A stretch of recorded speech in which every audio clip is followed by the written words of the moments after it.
পাহাড়িদের স্টাইলে আজকে সব খাওয়া হবে সেদ্ধ সবজি। এখানে আছে বরবটি, আছে লম্বা বেগুন, এখানে আছে ছোট ছোট উস্তা, আছে ঢ্যাঁড়স, আছে পটল, আছে একদম ডগা ভেঙে ভেঙে নেওয়া হয়েছে পুঁই শাক, আর আছে কাঁচা আম। সো এগুলা হচ্ছে কি এখন স্টিম বা সেদ্ধ করার পালা।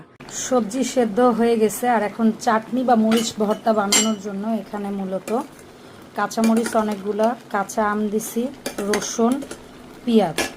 এখানে কিন্তু কোনো প্রকার তেল ইউজ করা হয় না, আমি সামান্য একটু লবণ দিয়েছিলাম। এখানে পুদিনা পাতা আর ধনিয়া পাতাটা দিয়ে জাস্ট পানিটা শুকাই যাওয়ার পরে একটু নেড়ে ছেড়ে নিব, যেন পুদিনা পাতা আর ধনিয়া পাতার কাঁচা যে ভাবটা ওইটা জাস্ট একটু চলে যাবে, যেন হচ্ছে গিয়ে ভর্তাটা বানানোর পরে আরও খেতে মজা হয় আর ঘ্রাণটাও যেন ব্যালেন্স হয়।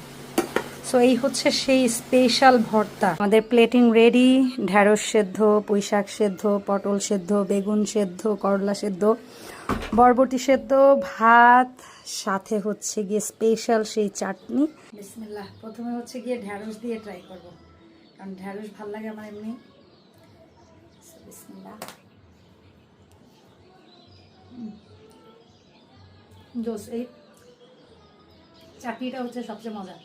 কাঁচা আম দিছি তো, টক ঝাল। কেউ যদি মিষ্টি পছন্দ করেন একটু চিনি দিবেন, আমার কাছে টক ঝালই ভালো লাগে। আমি আগে প্রত্যেকটা সবজি ট্রাই করতেছি। পটল জোস। এটা হচ্ছে পুঁই শাকের ডগা, মানে এই চাটনিতে গেলে বেশাদ জিনিসও স্বাদ। করল্লা, যেটা নিয়ে একটু টেনশনে ছিলাম, আশা করি এটাও ভালো লাগবে। তিতা ভাবটা আছে কিন্তু খাওয়া যেতেছে। আমরা তো এইভাবে তিতা খাই অভ্যাস না, যার কোনো প্রবলেম। তো আমি সবার কাছে শুনছি বরবটিটা নাকি সেদ্ধ খাইতে বেশি মজা। এই কারণে আমার সব পছন্দের সবজির পাশে বরবটিটাও রাখছেন। প্রত্যেকটাই মজা, তবে ভেন্ডি অন্য লেভেলের মজা।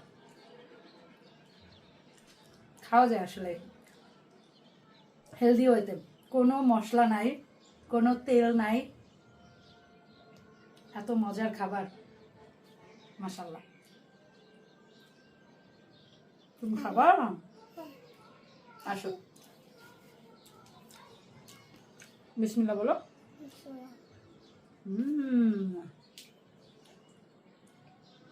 আল্লাহ হাফেজ।